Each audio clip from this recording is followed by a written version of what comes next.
MLGO stock analysis and price predictions for Tuesday. Is MicroAlgo stock a buy? I'm going to be breaking all of it down in this brief short 1 minute video.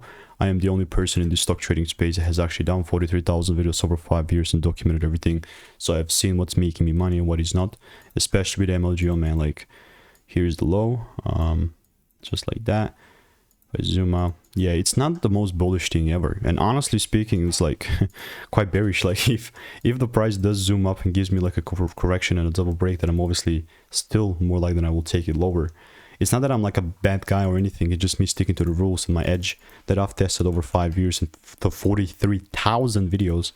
Like, you can see I have 42 results with MLGO, so there's really not lack of coverage in this. And there's two things that are going to make me be bullish if so. And the first thing is if it starts breaking above 2080, and second thing is there's like a big catalyst or some crazy news.